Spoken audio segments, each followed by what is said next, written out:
नमस्कार दोस्तों, मैं श्याम आप सभी का टू इंडिया में स्वागत करता हूं। बिहार के सरकारी शिक्षकों की पदस्थापना, स्थानांतरण, अनुकंपा नियुक्ति और शिक्षा कैडर लगभग 40 दिन की मशक्कत के बाद तय कर लिया गया है और इसे विभाग जल्द ही फाइनल रिपोर्ट बनाकर शिक्षा विभाग को सौंप देगी। 4 सदस्यों की टीम को 15 दिन के अंदर नई ट्रांसफर पॉलिसी बनाने के लिए बिहार सरकार ने जिम्मेदारी दी थी, लेकिन 40 दिन के बाद 4 सदस्यों की टीम ने पदस्थापना, स्थानांतरण, अनुकंपा नियुक्ति के लिए रिपोर्ट सौंपी है। लेकिन ये रिपोर्ट देखते ही बिहार के सीएम नीतीश कुमार जी ने इसे पूरी तरह से खारिज कर दिया और जितने भी पदाधिकारी हैं जो पदस्थापना, स्थानांतरण, अनुकंपा की नियुक्ति के लिए शिक्षा कैडर तैयार कर रहे थे, उस सभी को तमिलनाडु भेज दिया गया ट्रेनिंग के लिए। अब तमिलनाडु मॉडल से नई शिक्षा नीति बिहार सरकार में लागू होगी। 2022 में तमिलनाडु में दिल्ली मॉडल शिक्षा नीति लागू हुई थी। 2022 में तमिलनाडु में दिल्ली मॉडल शिक्षा नीति लागू की गई थी और उसी के बेसिस पे बिहार सरकार ने भी अपने अधिकारियों को दिल्ली भेजा था और उसके बाद सारा इन्वेस्टिगेशन करने के बाद, तथ्यों को खंगालने के बाद बिहार सरकार ने दिल्ली मॉडल शिक्षा नीति बिहार सरकार में लागू की थी, जिसमें सक्षमता परीक्षा और सक्षमता परीक्षा क्वालिफाई नहीं करने वाले को सेवा मुक्त करना, ये सारे नियम थे और स्कूल की टाइमिंग भी, छुट्टियां भी जो कैंसिल की गई थी, दिल्ली मॉडल शिक्षा नीति से की गई थी। वही दिल्ली मॉडल शिक्षा नीति तमिलनाडु में 2022 में लागू हुई थी और अभी तक लागू है। अब बिहार सरकार दिल्ली मॉडल छोड़कर तमिलनाडु मॉडल एक्सेप्ट करना चाहती है। आखिर क्या मंशा बिहार सरकार की? दिल्ली मॉडल और तमिलनाडु मॉडल में कोई डिफरेंस नहीं है, दोनों एक ही मॉडल है। बस हाँ, दिल्ली में एएपी की सरकार, तमिलनाडु में एनडीए की सरकार है। शायद इसलिए या फिर बिहार सरकार नियोजित शिक्षकों को एक बार फिर गुमराह करना चाहती है। बिहार सरकार नई शिक्षा नीति, तमिलनाडु मॉडल शिक्षा नीति के नाम पर एक बार फिर बिहार के शिक्षकों को मूर्ख बना रही है। कभी दिल्ली मॉडल, कभी तमिलनाडु मॉडल, कभी उड़ीसा मॉडल, और पता नहीं भविष्य में कौन सा मॉडल होगा। इन सभी का उद्देश्य एक ही है, बिहार के शिक्षकों को परेशान करना, उनका हक मानना।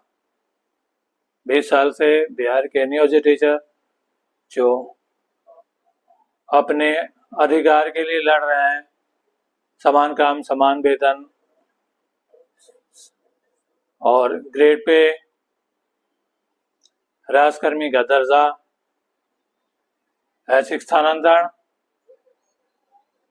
ये सारी सुविधाएं बिहार सरकार शिक्षकों को नहीं देना चाहती और यही वजह है बिहार सरकार बार बार देर कर रही है। पहले सक्षमता परीक्षा के लिए, फिर सक्षमता परीक्षा काउंसलिंग के लिए, अब पदस्थापना और पोस्टिंग के लिए। सूत्रों से हवाले से खबर आ रही है कि जो नई ड्राफ्ट तैयार की जा रही है ट्रांसफर पॉलिसी के लिए, उसके अनुसार म्यूचुअल ट्रांसफर का विकल्प देने पर गंभीरता से विचार किया जा रहा है। 4 सदस्यों की टीम ने जो नई ट्रांसफर पॉलिसी को अंतिम रूप दिया है, उसमें बीमार और दूसरी तरह के परेशानी पर जूझ रहे शिक्षकों को कुछ सहूलियत देने की प्रावधान सुझाए गए हैं। खासतौर पर दिव्यांग महिला शिक्षक पति पत्नी को स्थानांतरण या पदस्थापना के दौरान उनकी सुविधानुसार एडजस्ट करने की विकल्प भी ड्राफ्ट में मांगे गए हैं। इसी तरह अनुकंपा नियुक्ति में बने रहे। पॉलिसी में समिति ने पद सृजन करने की बात कही है, हालांकि अभी से अंतिम रूप नहीं दिया गया है। बिहार सरकार शिक्षकों को उनका हक नहीं देना चाहती। इनका उद्देश्य एक ही है, जब तक के पाठक जी शिक्षा विभाग में थे सारे काम सही ढंग से हो रहे थे, शिक्षक भी सही से काम कर रहे थे, शिक्षकों को वेतन भी वक्त में मिल रहा था और जो भी पॉलिसी इंप्लीमेंट करना हो वो सब कुछ सही ढंग से सही समय पे हो रहा था, चाहे सक्षमता परीक्षा हो, स्कूल की टाइमिंग हो, जो भी पॉलिसी है। लेकिन उनके जाने के बाद एक बार फिर शिक्षा विभाग ढीला पड़ता हुआ नजर आ रहा है और भ्रष्टाचार एक बार फिर सामने नजर आ रहा है।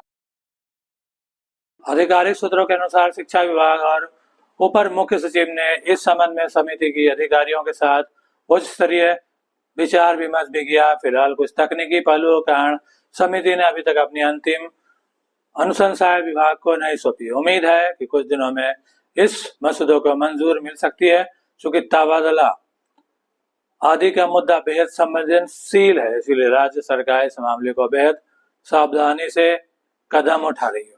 और सबसे बड़ी बात, सामने विधानसभा इलेक्शन भी है और लगभग 6 लाख शिक्षक परिवार सहित 1 करोड़ से ज्यादा वोट बैंक,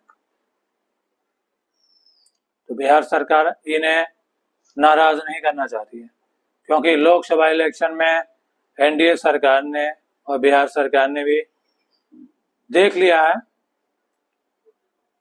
कि जो हिसाब से उन्होंने एक्सपेक्टेशन किया था रिजल्ट आएगी पूरे इंडिया में, वैसी नहीं आई है। तो जरूरी है वोट बैंक को खुश करना, और स्पेशली शिक्षकों को। शिक्षक खुद एक लीडर होता है, अब वो वोट बैंक को प्रभावित कर सकता है, इसीलिए बिहार सरकार कोई स्टेप्स नहीं लेगी, शिक्षक नाराज हो और उन्हें उनका हक जल्द ही देगी। Thank you.